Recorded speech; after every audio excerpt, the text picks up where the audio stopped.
Představte si krém z olivového oleje. Представьте себе с оливок крем. K tomu potřebujeme olivový olej. Нам необходим масло оливок. Vzniká otázka, je olivový olej přírodní surovina nebo není. И у нас возникает вопрос, масло оливок природного происхождения или нет? Co si o tom myslíte vy? Что вы думаете об этом? Já odpověď znám. Он знает ответ, а вы? Природного происхождения масла оливкового или нет? Надеемся, во всяком случае. В зависимости от отжима. Tady to není správná odpověď. Я думаю, синтетика. Синтетика?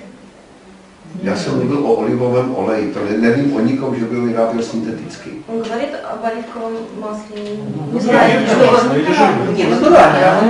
говорит о растительном масле. Масло разного качества бывает оливковое. В зависимости от разных квалity бывает. Kdo сказал разные квалity? Pan. Хорошо. Tady je totiž jeden zásadní problém, že tady je několik technologií výroby olivového oleje. Существует, в том-то и проблема, что существует несколько технологий производства оливкового масла. Ve chvíli, kdybychom vzali výrobu olivového oleje lisováním ze studena, Если мы рассматриваем способ холодного отжима, tady bych řekl, ano, to je přírodní surovina. я бы сказал, что да, это природное сырье. Dneska ale potravinářský průmysl Но сейчас, в данный момент, пищевая промышленность používá technologii chemické extrakce. применяет технологии химической экстракции. V tomto případě, ve chvíli, kdy v olivovém oleji zůstanou zbytky chemických rozpouštědel, bych v žádném případě neřekl. И в тот момент, когда в оливковом масле останутся остаточки после экстракции вот этих синтетических веществ. A to bych označil jako technický olej, v žádném případě jako přírodní surovinu. Мы уже можем назвать это масло техническим, потому что в природе он не найдется с такими составляющими химическими. Takových příkladů bych mohl jmenovat obrovské množství. Таких примеров очень много. Jak už jsem řekl, tady mám asi obrovskou výhodu, že jsem začínal jako chemik, že právě takovéto detaily mě jsou naprosto jasné. Это прекрасно, что я по специальности химик по образованию, и мне эти элементарные вещи просто-напросто кажутся простыми. Zatímco obyčejný spotřebitel laik, když slyší slovo olivový olej, řekne, jo, to je přírodní věc. Но обыкновенный потребитель, когда услышит, что оливковое масло, он скажет, да, это природное масло. A víceméně já to vždycky posuzuju, na jednu stranu se člověk může považovat v určitých věcech za odborníka. Я это рассуждаю так, что с одной стороны человек может... Že se můžu považovat za odborníka, když takovou dobu dělám. Вас? Já sám sebe. Он может сам себя представлять как уже хорошего специалиста. A můžu se divit, že to nechápe nikdo jiný. И могу удивляться, почему вы это не понимаете. Na druhou stranu, А с другой стороны, já když půjdu koupit televizi, когда я иду покупать телевизор, tak v podstatě se mnou můžete začít natáčet humorný pořad. Можете со мной начать юмористический рассказ. Расскaz. Mohl by se nazývat Vůbec kupuje televizi. Protože Nemohl by se nazývat, tento pořad by se mohl nazývat Vůbec kupuje televizi. Можно назвать, что глупец покупает телевизор. Já to trochu přeženu, trošku nadsadím. Trošku nadsadím. Když mě bude prodávat, říkat, že televizi musím nakrmit cukrem, já jsem takový technický antitalent, že bych tomu pomalu věřil.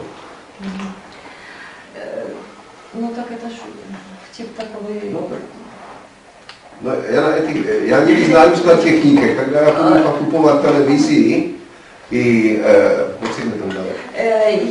Я не понимаю в технике ничего, если я буду покупать телевизор, продавец удивится, что я такой дурачок в этом смысле, что я ничего не понимаю в технике. Kdyby mě řekl, že ho musím nakrmit, musím televizi nakrmit. Если продавец скажет продавцу, что... Нет, продавце мне. А продавец скажет ему, что я должен накормить его сахаром, tak tomu pomalu uvěřím. No, on tomu pověří. No to se potom divím, že lidi na druhou stranu u té kosmetiky taky jsou laici a nevyznají se na tom. И поэтому он нисколько не удивляется, что люди вот на таком примере, как с телевизором, если им что-то скажут, они могут поверить в это, и не разбираясь. Tak pomůže jenom vysvětlovat. Pomáhá. No, když to vysvětluje lidem. И он помогает это, объясняет людям. Простите, пожалуйста, а масло пшеничных творожков, ну, больше 90% выделяется экстракцией жидкой двуокись углерода.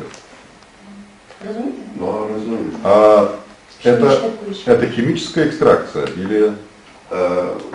To je otázka, kdo to vyrábí. Это вопрос, кто это производит. Pochopitelně chemická extrakce má v úvozovkách jednu obrovskou výhodu. Потому что химическая экстракция имеет одну огромную выгоду, v úvozovkách, в кавычках, která spočívá v tom, že ty chemické extrakční rozpouštědla z hlediska ekonomického jsou schopny prakticky všechen olej vyzískat. Что с коммерческой точки зрения можно получить гораздо большее количество масла, выжать из этих Ну, двуокись углерода это углекислый газ, его не остается в масле практически. Ten jako ta látka nie zůstává v rostlině, pan říká. Ale vždycky tam... Это не бензин, это не бензин, это не гексан. Aby mohla proběhnout chemická reakce... Чтобы могла произойти химическая какая-то реакция... Extrakce. Extrakция, извините. Musí se použít látka, která rozpouští... Вы должны понять, что должно существовать вещество, которое распустит жиры. Ve chvíli, kdy se rozpustí v tuku, в тот момент, когда любое вообще химическое вещество растворит жиры, už ani Pán Bůh na to člověk není schopen až na molekulární úroveň ten tuk vyčistit. Ни один человек, ни одна машина не способна на сегодняшний день на молекулярном уровне до конца все вычистить. Z tohoto důvodu с этого взглядом к этому bych takovýto olej v kosmetice nepoužíval. Я бы не рекомендовал применять подобное масло в косметике. A zase jako chemik mám výhodu, И как химик могу вам сказать, že si vyžádám analytický certifikát. если попрошу сертификат, аналитический сертификат этой продукции. A pokud tam je nějaký minimální zbytek organických rozpouštědel, teď s tím olejem. И если увижу хоть чуть-чуть малейшее в сертификате указание на химическое вот это присутствие химических веществ, я, например, это уже отбрасываю из своего производства. Это мы ответили на наш вопрос? Ono se to pozná i na ceně. Это хорошо видно на цене. Ve chvíli, kdy kupuju lisovaný olej, если я покупаю масло, полученное прессованием, on je podstatně dražší. холодным отжимом, да, можно сказать, он, конечно, намного дороже. Takže to je otázka toho, kdo jakým způsobem tyto věci hodnotí. Это вопрос производителя. Když bych se vrátil teďka nikoliv k rostlinným, ale k eterickým olejům, Если вернемся сейчас еще на шаг обратно к растениям и эфирным маслам, tam se taktéž používá extrakce. тоже применяется процесс экстракции. A potom získáváme takzvané absolvé. И получаем абсолюты. A v tomto případě, pokud je třeba rozpouštědlen hexan, takové věci prostě nepoužívám. Pokud se jako extrakční činidlo používá látka zvaná hexan, если мы применяем растворитель, реактив, да, который растворяет масло, называемый гексан, potom tyto oleje nekupují, nepoužívám. Вы? Tak. Я ни в коем случае не покупаю такие масла. Používáme několik absolvé. Я применяю в своей практике несколько абсолютов. Podmínka je ta, že jako extraktní činidlo byl nasazený čistý líh. Единственным условием в этих абсолютах, чтобы растворитель был чистый спирт.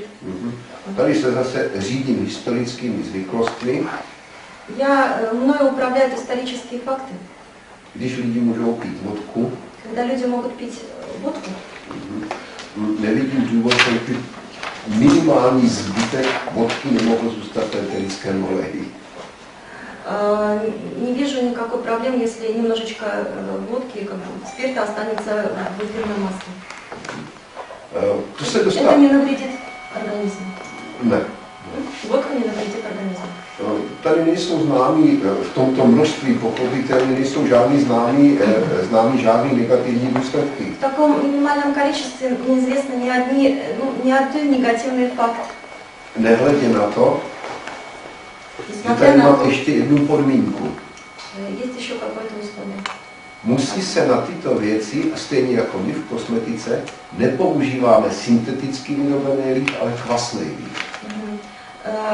Пожалуйста, нужно уделять особое внимание тому факту, что этот спирт должен быть произведен не синтетическим способом, это должен быть натуральный спирт. Důvodem je jedna věc. Syntetický líh má sice stejnou chemickou značku. Доказательством является то, что синтетический спирт, спирт синтетический, má stejnou chemickou značku jako kvasný. Имеет одинаковый химический состав, марку, формулу как натуральный. Ale díky technologii Но výroby благодаря технологии se v něm objevují zbytky látek, které nazýváme toxické látky, které nazýváme ftaláty. В нем появляются, в отличие от природного, уже токсические вещества, называемые фталаты. Да. Přírodní, ne, syntetický. В синтетическом, все поняли, да? В синтетическом. Toto jsou Формула věci, одна и та же, просто добавляются вещества, которые вредят нашему организму. toto jsou věci, které tady je asi zbytečný říkat, Это такие вещи, которые излишне о них говорить, protože pro laika si nedovolí představit, že by měli nějakou větší cenu než jenom informace. Pokud nevyrábíte kosmetiku, tak pro vás můžou mít pouze cenu informace.